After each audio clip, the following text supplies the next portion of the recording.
So, if you have a person and you ask this person, is so-and-so your friend? Like, let's say, I'm picking on Mark today here. Let's say, I tell you that Mark and I are friends. And you might ask me, well, how do I know, or how do you know that Mark is your friend? And I say, well, Mark told me that I will be his friend if I do whatever he commands me to do. I mean, if you were to hear someone say that, I think the first inclination will be, you really don't have a friend, right? You don't have a friend. We don't usually associate doing something that someone commands you to do with friendship. So how do we let Jesus get away with those words? You are my friends if you do what I command you.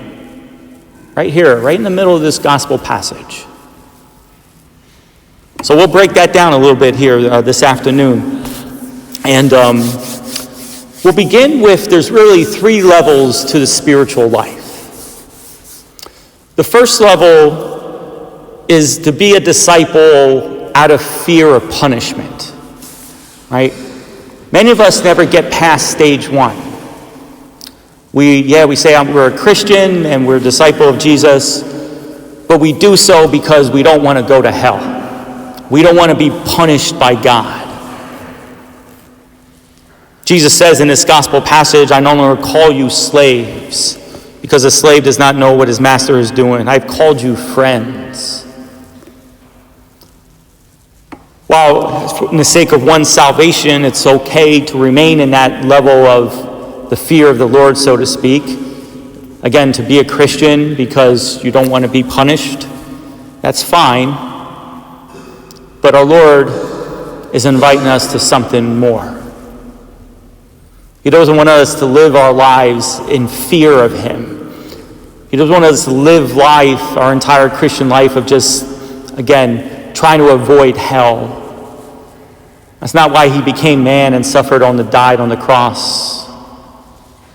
There's something more that he wants to offer us. And so that moves into the second level. We do things because we love God. We want to serve him. But there's a big part or a little part of us that do it for the sake of having some sort of benefit for us.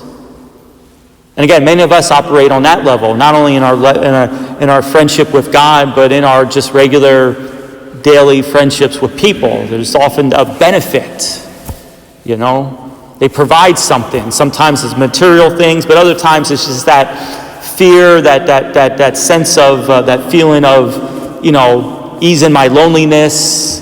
It's nice to have companionship. And again, that it's not like it's morally wrong, but even that type of love, that type of friendship, God is asking even something more. Because he says in the gospel passage, I told you this so that my joy remain in you and your joy might be complete. And so there's the third, the deepest level of friendship. Deepest level of love, often associated with that word agape from the Greek. It's a love that is for the good of the other, but that complete self-emptying of oneself. There is no ulterior motive. There's no, I'm in friendship with this and it's nice because I get this from it. It's a total abandonment of oneself to the other. And in this case, one total abandonment for the love of God, and that's it. The great saints of the church lived this type of love with God. They lost everything. Many of them became martyrs. They literally emptied of themselves, emptied of their lives for the love of God. And we might say, well, where's the joy in that? Well, if you just look at the life of the saints, they had the joy. It's there, believe me.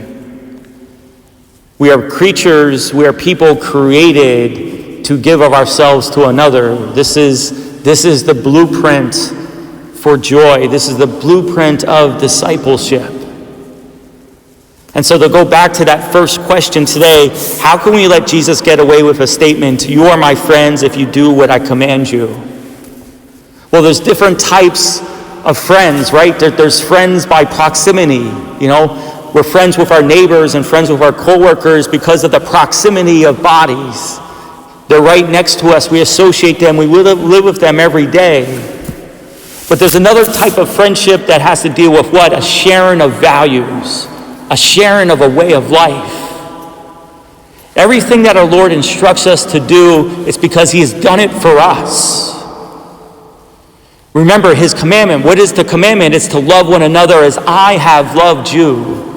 The way of life, the value of our Lord is the value of agape, the value of love, the value which he's going to manifest, in the cross later on in John's gospel, give us a visualization of what it is to love and that self-emptying as the priest out of love gives his very body for our own salvation. And so the friendship is what? The sharing of values. He wants us to take on that value of love, to have that type of deep love of God, not out of fear of a punishment, not for one's own self-interest, but a total abandonment. He says, if you want to live in this friendship, share in the values that I have. Share in my way of life. Because I have done it for you. And if you do it for me, your joy will be in you, my joy will be in you, and your joy will be complete. You will have a meaning and a purpose of life. And we're going to be created and we're going to do what it is that we're created to do. To love in that very radical, self-given way that God has loved us. And so this command of Jesus is not one of control or manipulation, but it's just one of abandonment and trust.